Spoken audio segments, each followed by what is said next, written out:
अरिहन्ताणम् नमो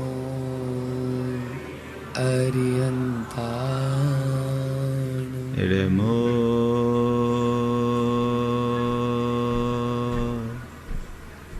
सिद्धाणम् नमो सिद्धाणम् इडमो आयरियाणम्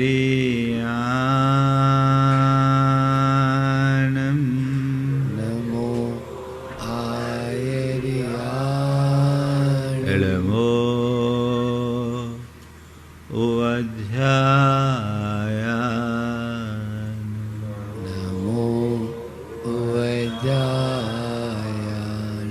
इडमो लोये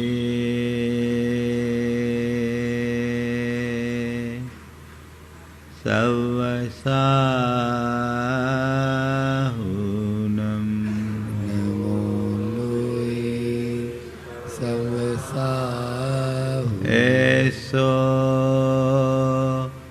पञ्चणमुयारो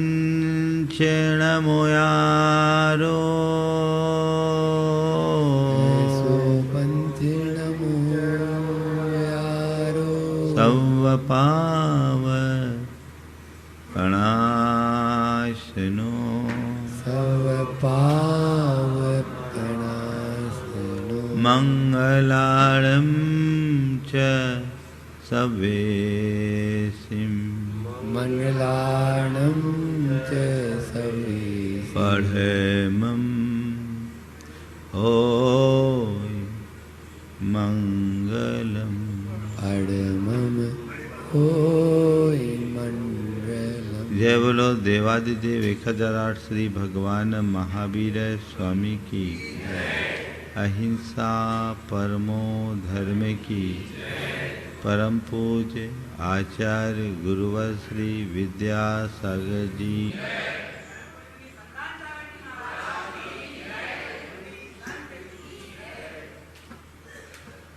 प्रसंग रंग का है। एक रंग बाहर का और एक रंग भीतर का। आप लोग रंग लगाते हो और बाद में उसे छुटाते भी हो। कल बहुतों ने जी भर कर रंग लगाया और बाद में उसे मल मल करके छुटाया। जब छुटाना ही है तो लगाया क्यों? लेकिन लगाने में भी मजा आता है। पर संसार के रंग का यही वैचित्र है कि लगाने में भले मजा आए पर लगाए रखने में मजा नहीं होता। होता है क्या? हाँ, लगाया है, मजे से लगाया तो लगे रहने दो, छुटाया क्यों? बोलो महाराज, ये रंग तो आंखों में चुभता है। लगाया है तो इसे लगाए नहीं रख सकते, खराब लगता है। वह रंग रंग नहीं, दाग और धब्बा बन जाता है। ये सच है। जो भी बाहर से जुड़ता है वह स्वरूप नहीं होता और वह विद्रूप बन जाता है। स्वरूप कब विद्रूप बन जाए कहा नहीं जा सकता। इसलिए बाहर के रंग का कोई महत्व नहीं, लेकिन फिर भी उसका प्रभाव होता है। एक रंग जिसे आप लोग लगाते हो और छुलाते हो, एक रंग रंग का है और एक रंग संग का है। रंग का रंग छुटाना ज़्यादा कठिन नहीं है। रंग में रंग लगता है, आप लोग लगाते हो, छुला लेते हो। कल सबने छुला भी लिया और नहीं भी छूट पाया तो 2-4 दिन में छूट जाएगा। लेकिन दूसरा रंग है संग का रंग। अंग का रंग, संग का रंग, राग का रंग, राग रंग जिसको बोलते हैं, अंग रंग, संग रंग, राग रंग और अंतरंग का रंग। आज 4 रंग की चर्चा करने का मन बन रहा है। अंग रंग की बात की, ये रंग आप लोग लगाते हो, छुड़ाते हो। और अंग राग भी ऐसा होता है कि जो तरह तरह के उपटन और प्रसाधन की सामग्रियों से आप अपने शरीर को सजाने संवारने के लिए प्रयोग में लाते हो। आपके दिन की शुरुआत अंग राग से होती है। पर बताओ, इस शरीर के स्वभाव को कभी पहचाना? ये इसका स्वभाव ही ऐसा है कि पवित्रतम वस्तु भी इसके संसर्ग में आकर आप पवित्र बन जाती है। केसर, चंदन, पुष्प सुगंधित वस्तु देख सारी, देह परस्ते होय अपावन, निस दिन मल जारी।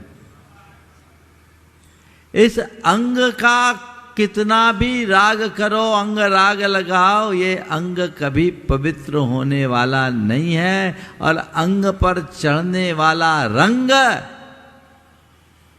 ज्यादा देर तक सुख नहीं दे सकता, है ना?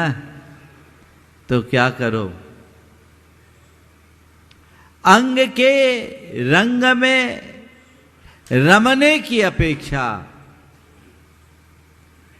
अंतरंग को पहचानने की कोशिश करें। अपने अंतरंग को पहचानने की कोशिश करें।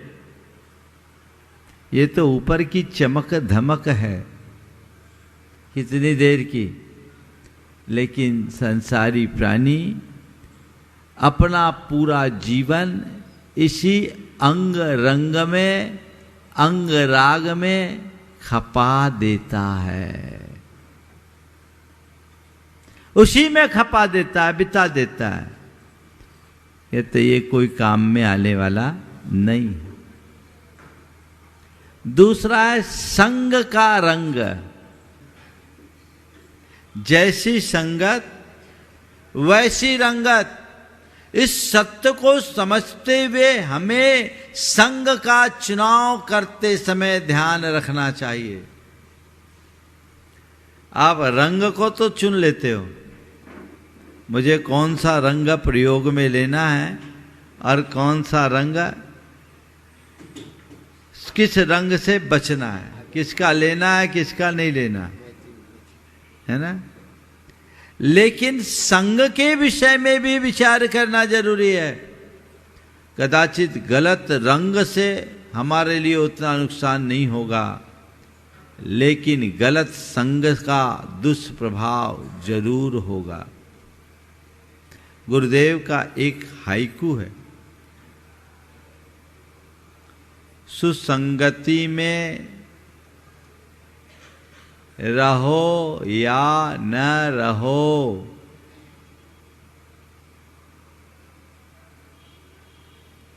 दुस्संगति से बचो। सुसंगति में रहो या न रहो, दुस्संगति से बचो, कुसंगति से बचो, ये आशय। आप अच्छे व्यक्ति का संग लो या न लो, बुरे व्यक्ति के संग से बचने की कोशिश करें। आज के समय में लोग इस बात को नजरअंदाज करने लगे। पुराने समय में इस बात पर सर्वाधिक जोर दिया जाता था। कुरल काव्य में लिखा है कि लोगों का ये भ्रमपूर्ण विश्वास है कि मनुष्य का स्वभाव उसके मन में रहता है। लोगों का यह भ्रमपूर्ण विश्वास है कि मनुष्य का स्वभाव उसके मन में रहता है, उसका वास्तविक निवास तो उस गोष्ठी में है जिनके मध्य वो रहता है। बहुत गहरी बात लिखी। लोगों का ये भ्रमपूर्ण विश्वास है कि मनुष्य का स्वभाव उसके मन में निवास करता है, उसका वास्तविक निवास स्थान तो उस गोष्ठी में है जिनके मध्य वो रहता है। जैसों के बीच हम रहें, हमारा वैसा जीवन बनता है। ये अनुभूत सत्य है। और इसलिए हमारे यहाँ शुरू से इन बातों की हिदायत दी जाती थी कि अपनी संगति का चुनाव अच्छा करो, क्योंकि एक संपर्क में आने वाले लोगों का हमारे चित्त पर गहरा असर पड़ता है। हम जैसे लोगों के मध्य रहते हैं वैसा हमारा मन बन जाता है। ये आम व्यक्ति की बात तो जाने दीजिए, हम मुनियों के लिए ये बात लिखी गई। आम व्यक्ति की बात तो बहुत दूर की, हम मुनियों की बात लिखी गई, मुनियों के लिए बात लिखी गई, और वो भी ऐसे वैसे के द्वारा नहीं, आचार्य कुंद के द्वारा।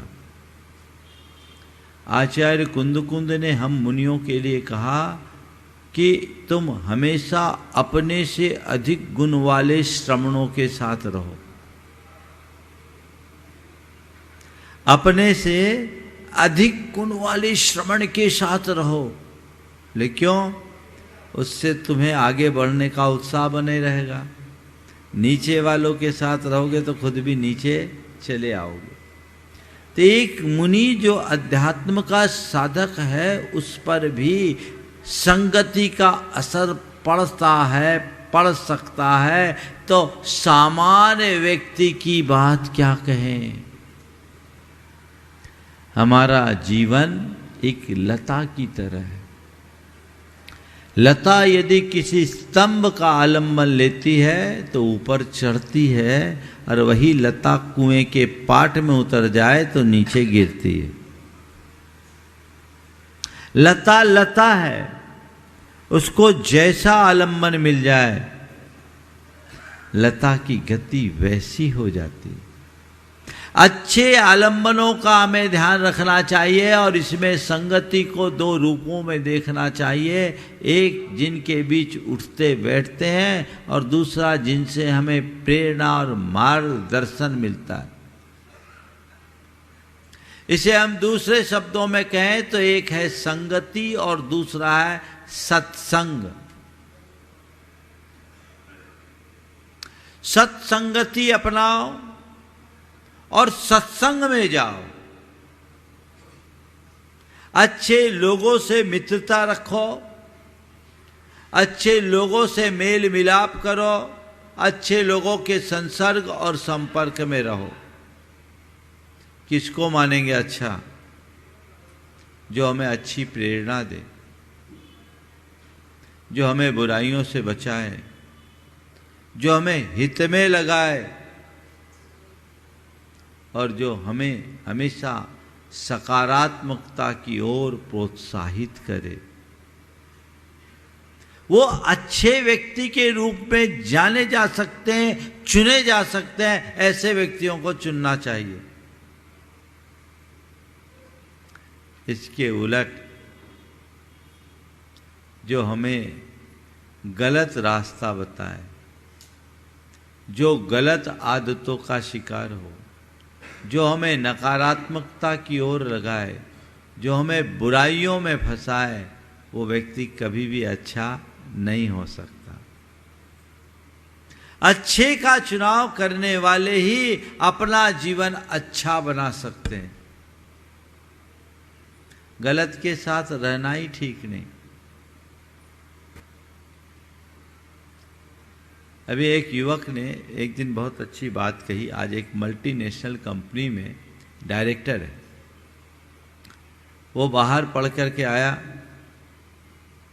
5-7 साल तक बाहर रहा, IIT किया, और इसके बाद जब वो लौट कर आया तो उसके जो बचपन के मित्र थे जिनसे उसकी बड़ी प्रगाढ़ता थी, पहली क्लास से एक बेंच में बैठे, वो इंजीनियरिंग की लाइन में लग गए, दूसरे लाइन में लग गए। जब मिला तो उसमें उसके 2 दोस्त शराब पीने लगे। उनकी आदतों को देखकर इसे बड़ा दुख हुआ और क्षोभ भी हुआ। जब दोस्तों से मिला तो दोस्त लोग उससे कहने लगे, रे आजकल तो सब चलता है, तुम भी लो। तुम्हारे लिए चल सकता है, मेरे लिए नहीं चलेगा। लेकिन मुझे बड़ा दुख है कि तुम्हारे जैसे व्यक्ति इस तरह की आदत के शिकार हो गए। मुझे माफ़ करना, मैंने इंजीनियरिंग की, IIT की, आज मल्टीनेशनल कंपनी में मैं डायरेक्टर की पोस्ट में हूँ, फिर भी मैं इससे बच के रहा और बचा के रखा। मैं नहीं चाहता कि तुम भी इसको अपनाओ, और मैंने तय कर लिया है यदि तुम्हें अपनी दोस्ती जारी रखनी है तो या तो शराब छोड़ो या मुझे छोड़ो, मैं तुम्हारे साथ नहीं रह सकता। मानता हूं तुम हमारे बहुत अच्छे दोस्त हो, लेकिन अच्छे दोस्त की यही पहचान है कि वो अपने दोस्त को अच्छे मार्ग पर लगाए। ये मेरी जिम्मेदारी है। मैं शराब के साथ तुम्हें स्वीकार नहीं सकता। दोस्ती प्रगाढ़ थी, थोड़े दिन अनबन चली, लेकिन अंततः दोस्त के आत्मीय आग्रह से उन दोनों में परिवर्तन आ गया। दोनों ने शराब छोड़ दी। दृष्टि ऐसी होनी चाहिए। ये सच्चा मित्र है, ये सच्चा दोस्त है। हालांकि ऐसा आजकल अपवाद स्वरूप ही होता है। जब वो अपने दोस्तों के साथ आकर के मुझे बताया, मुझे बहुत खुशी हुई कि ये कहलाती है दोस्ती। पर आजकल तो ऊपर उठने वाले लोग कम हैं, नीचे गिरने वाले ज़्यादा। ऐसे लोग तो ज़्यादा मिल जाएंगे, आए दिन मिलते हैं कि चलो भाई दोस्ती के नाम पर थोड़ा हो जाए। नहीं, अच्छे के संग से ही अच्छा परिणाम मिलता है। इसलिए संग के रंग को समझने की कोशिश कीजिए। हमेशा अच्छे व्यक्तियों का चुनाव कीजिए। हमारे नीतिकार कहते हैं, हीयते ही मति तात हीनैः सह समागमा समयस्य समतामेति एषः धर्म चिरंतन। हीयते ही मतिस्तात हीनैः सह समागमात् समयश्च समतामयति विशिष्टैश्च विशिष्टता। कि अपने से हीन व्यक्ति के संपर्क में रहोगे तो तुम्हारी मति हीन हो जाएगी, भटक जाओगे। समान के समान रहोगे तो समान बनी रहेगी, और अपने से विशिष्ट के संपर्क में रहोगे तो तुम्हारी मति में वैशिष्ट आएगा, विशेषता आएगी। तो जीवन में विशेषता प्रकट करनी है तो विशेष से संपर्क करो। विशिष्टैश्च विशिष्टता। अपने से नीचे वालों के साथ रहने से जीवन नरक बन जाता है। इसलिए इन बातों को ध्यान रखना चाहिए। पर आजकल तो आम हो गई बातें। नीतिकारों ने इनकी बड़ी मर्यादा बताई। कुलीनैः सह संपर्क, ज्ञातिभिश्च मित्रताम, पंडितैश्च समम मेलम, कुर्वाणो नाव सीदति। कुलीन संस्कारित व्यक्तियों के साथ संपर्क, सजातीय बंधुओं के साथ मित्रता और पंडितों के साथ, विद्वानों के साथ मेल मिलाप करने वाला व्यक्ति कभी दुखी नहीं हो सकता। ये नीति के वचन है। क्या कहा? कुलीन के साथ संपर्क। कुलीन किसको बोलेंगे? जिसका आचार विचार व्यवहार अच्छा हो, जिसके संस्कार अच्छे हैं, जो पीढ़ियों से अच्छे संस्कार वाला। अपने लोगों के साथ मित्रता और पंडितों के साथ, विद्वानों के साथ मेल मिलाप, ऐसा करने वाला कभी ना उसीदती, कभी दुखी नहीं हो सकता। पर आजकल इन बातों को कोई तवज्जो नहीं है, कोई महत्व नहीं। हाँ, चल रहा है, चलता है। ये मामला बहुत गड़बड़ है। इस संग के कारण ही इसको बोलते कुसंग।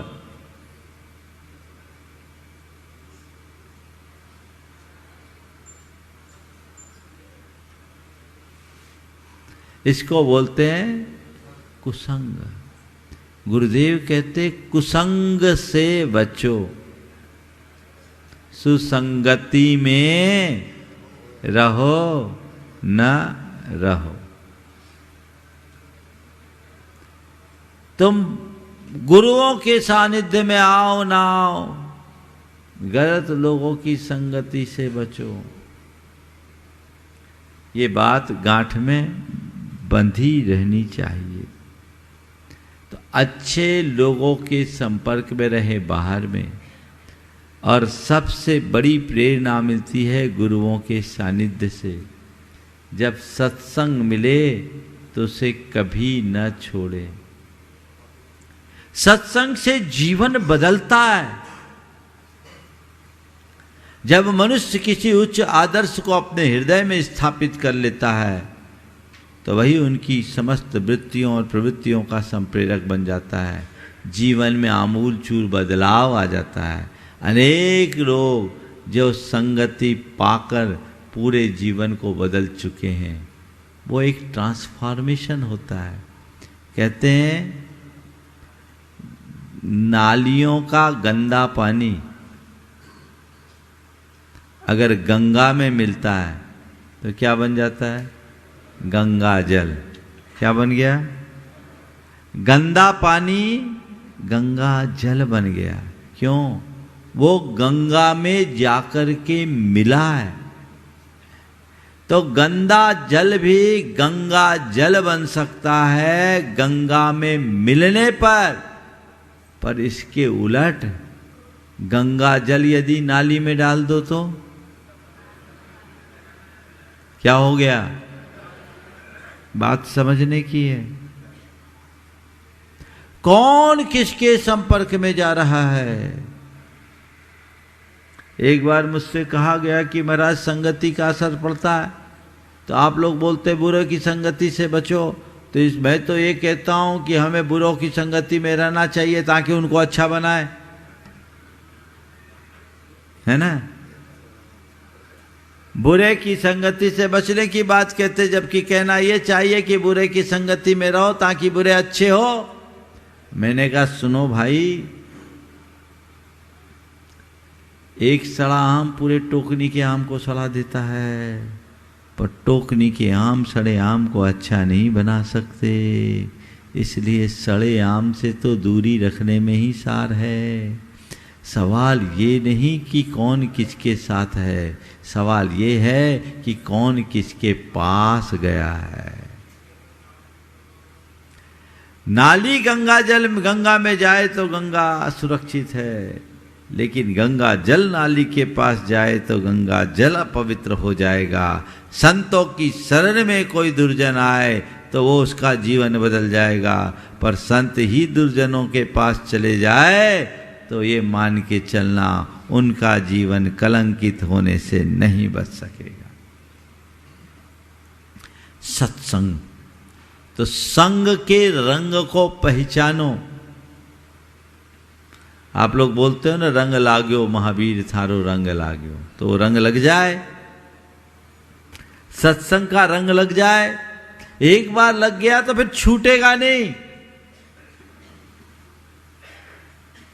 तो ये दूसरा रंग है संग का रंग। तीसरा रंग राग रंग। राग रंग यानी मौज मस्ती, भोग विलास। ये राग रंग में 24 घंटे लगे हो। मौज मस्ती और भोग विलास में 24 घंटे उलझे हुए हो। ये राग रंग है, इससे बाहर निकलिए। ये तो हमें उलझाने वाले हैं, आकुलता प्रदान करने वाले हैं। और आज की हालत क्या है? सब राग रंग में मगन है, राग रंग में मगन है। और उस राग रंग से 24 घंटे हो क्या रहा है? पाप का रंग चढ़ रहा है अंतरंग पर। ते राग रंग अंतरंग में रंग और जंग लगा रहा है। तो इस राग रंग से बचेंगे, त्याग संग को अपनाएंगे, तब अंतरंग के रंग को प्रक्षालित करने में समर्थ हो पाएंगे। संत कहते हैं अपने अंतरंग के रंग का प्रक्षालन करो। तुम्हारी शकल में रंग लगा, उसे साफ करने के लिए तुम तुरंत उद्यत हो गए, है ना? अंतरंग का रंग तो देखो। कोई बिल्कुल गोरा मुख वाले व्यक्ति के मुंह को काला कर दिया जाए तो उसको कैसा लगता है? बोलो। एकदम गोरा गोरा व्यक्ति हो, खूब सुंदर, और मुंह काला हो जाए और वो बाजार में घूमना चाहेगा क्या? क्या करेगा? तुरंत छुटाएगा। क्यों? ये मेरा स्वरूप नहीं है। यही ना? तो संत कहते हैं इस तन के रंग को तो तुम तुरंत सुधार लेते हो, अंतरंग के रंग को पहचानो। सच में तुम तो सबसे सुंदर स्वरूप हो, लेकिन तुमने अपनी ही करनी से राग रंग में मग्न होकर उसे विद्रूप कर लिया है, उसे विकृत कर लिया है। उसे प्रक्षालित करने का यत्न करो, पहचानो। कभी लगता है कि मेरी चेतना में खूब दाग धब्बे हैं? बोलो, कभी लगता है? हाँ? कभी नहीं। इसीलिए दुखी है, इसीलिए दुखी है। जब हमारी दृष्टि बदलेगी तभी हम अपने जीवन में व्यापक बदलाव कर पाएंगे। अंदर का राग रंग छूटना चाहिए, उसके लिए प्रयास करना चाहिए। एक राजा था, उसने एक प्रतियोगिता रखी।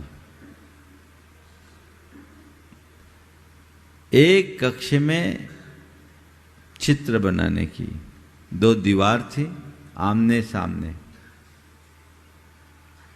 और एक निश्चित समयावधि में अलग अलग चित्रकारों को चित्र बनाना था।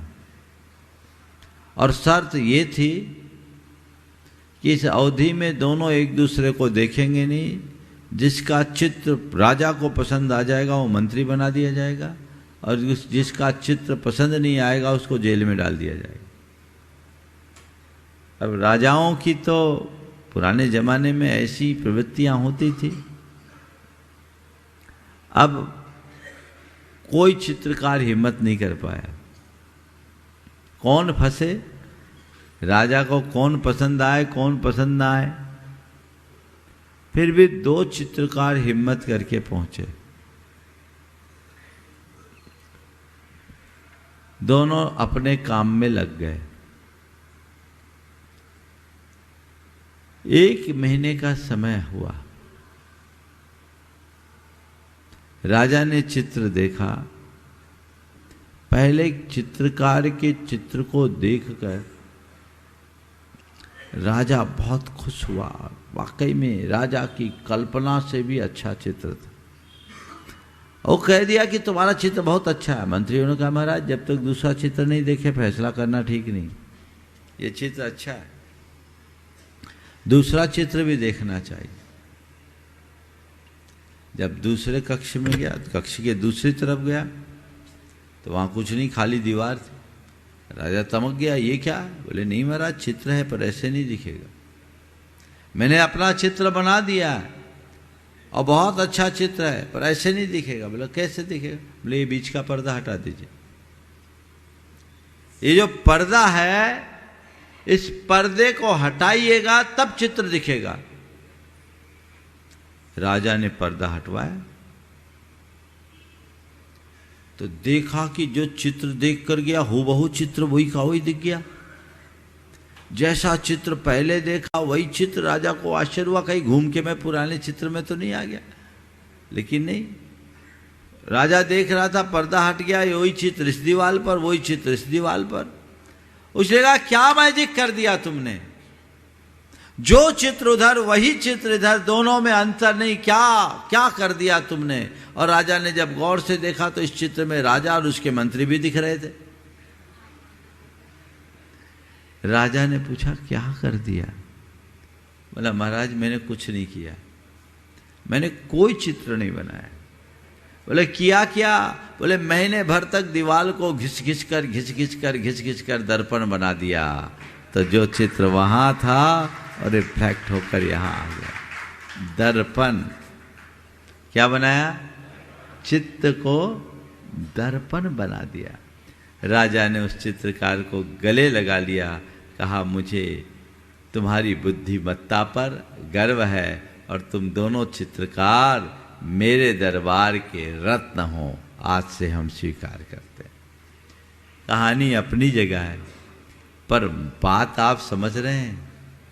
अपने मन को दर्पण लगा बनाओ, दर्पण में दाग धब्बे होंगे तो कुछ नहीं दिखेगा। दर्पण कब होता है? जब सब दाग धब्बे समाप्त हो जाए, उसमें उज्ज्वलता हो। चित्त की उज्ज्वलता ही हमारी चेतना के प्रकाश को सर्वत्र फैलाती है। हमारे भगवान के ज्ञान को दर्पण की उपमा दी गई और कहा गया कि जिनके ज्ञान रूपी दर्पण में लोक अलोक के समस्त पदार्थ एक साथ प्रतिबिंबित होते हैं, ऐसे भगवान महावीर को मेरा नमन हो। नमः श्री वर्धमानाय निर्धूत कलिलात्मने सालोका नाम त्रिलोका नाम यद विद्या दर्पणायते की बात हम लोग दोहराते हैं। तो वैसी स्थिति अपने जीवन में होनी चाहिए, उस दिशा में हमारा प्रयास और पुरुषार्थ होना चाहिए। अंतरंग के रंग को पहचाने और उसे साफ करने की कोशिश करें। अभी कितने दाग धब्बे हैं, काम के, क्रोध के, लोभ के, मोह के, राग के, द्वेष के। इन सब की जब हम सफाई करेंगे तो अंदर उज्ज्वलता आएगी और वह हमारे जीवन को ऊंचा उठाने में समर्थ बनाएगी। तो बाहर के रंग एक दिन के हैं, भीतर का रंग जन्म जन्मांतरों से लगा हुआ है, उस पर कभी ध्यान ही नहीं जा रहा है। उसकी परत दर परत छपी हुई है, कैसे छूटेगा? बोलो। जब आप लोग रंग लगा लेते हो, गाढ़ा और पक्का रंग हो जाता है तो उसको छुटाने के लिए क्या करते हो? साबुन से ही काम नहीं चलता तो केरोसिन या पेट्रोल यूज करते हो ना, तब उससे उसकी सफाई होती है। अंतरंग की रंग बड़ी प्रगाढ़ है, वह ऐसे नहीं छूटने वाला। एक बाल्टी पानी डाल दो निकल जाए, घंटे भर में जाके भगवान की पूजा कर दो, ढोक लगा लो, हो गया। इतने से काम नहीं होगा, उसके लिए बड़ी तपस्या की जरूरत है, कठोर तपस्या। उस तपस्या के बल पर ही हम अपने अंतरंग के रंग को धो सकते हैं, प्रक्षालित कर सकते हैं और अपने जीवन को बेहतर बनाया जा सकता है। वैसा प्रयास और पुरुषार्थ सतत सबको करते रहना चाहिए। तो आज एक ही भाव अपने अंदर रखिए, अंग रंग संग रंग, राग रंग और अंतरंग का रंग, बस एक तरंग ऐसी उठे कि वो अंतरंग के रंग को दूर करने के लिए उद्यत कर दे, तो हमारा जीवन धन्य हो उठेगा और हम अपने जीवन को बेहतर बना सकेंगे। हमें वही भावना भानी चाहिए, उस भावना को भाते हुए हम जीवन को आगे बढ़ाएं। यहीं पर विराम लेते हैं। बोलिए परम पूज आचार्य गुरुवर श्री विद्यासागर जी महाराज। चलिए मंगल भावना बोल रहे हैं, मंगल भावना भी ले लेता हूँ। मंगल मंगल होए जगत में सब मंगलमय हो। मंगल मंगल होए जगत में सब मंगलमय। इस धरती के हर प्राणी का मन मंगलमय हो। इस धरती के हर प्राणी का मन मंगलमय। कहीं क्लेश का लेस रहे ना दुख कहीं भी हो। कहीं क्लेश का लेस रहे दुख कहीं भी हो। मन में चिंता भय न सतावे रोग शोक नहीं हो। मन में चिंता भय न सतावे रोग शोक नहीं हो। नहीं बैर अभिमान हो मन में क्षोभ कभी नहीं हो। नहीं वैर अभिमान पूजन लोभ कभी नहीं हो। मैत्री प्रेम का भाव रहे नित मन मंगलमय हो। मैत्री प्रेम का भाव रहे मन मंगल में हो। मंगल मंगल होए जगत में सब मंगलमय हो। मंगल होए जगत में सब मंगल में। इस धरती के हर प्राणी का मन मंगलमय हो। इस धरती के हर प्राणी का मन मंगल में। मंगलमय हो प्रात हमारा रात सुमंगल हो। मंगलमय हो प्रात हमारा रात सुमंगल हो। जीवन के हर पल हर क्षण की बात सुमंगल हो। जीवन के हर पल हर क्षण की बात सुमंगल हो। घर घर में मंगल छा जावे जन जन मंगल हो। घर घर में मंगल छा जाए जन जन मंगल हो। इस धरती का कण कण पावन हो मंगलमय हो। इस धरती का कण कण पावन ओ मंगल में हो। मंगल मंगल होए जगत में सब मंगलमय हो। मंगल मंगल होए जगत में सब मंगल में। इस धरती के हर प्राणी का मन मंगलमय हो। इस धरती के हर प्राणी मन मंगल में। सब जग में मंगल बढ़े। सब जग में मंगल बढ़े। टले अमंगल भाव। टले अमंगल भाव। है प्रमाण की भावना। है प्रमाण की भावना। सब में हो सद्भाव। सब में हो सद्भाव। जय बोलो परम पूज्य आचार्य गुरुवर श्री विद्यासागर।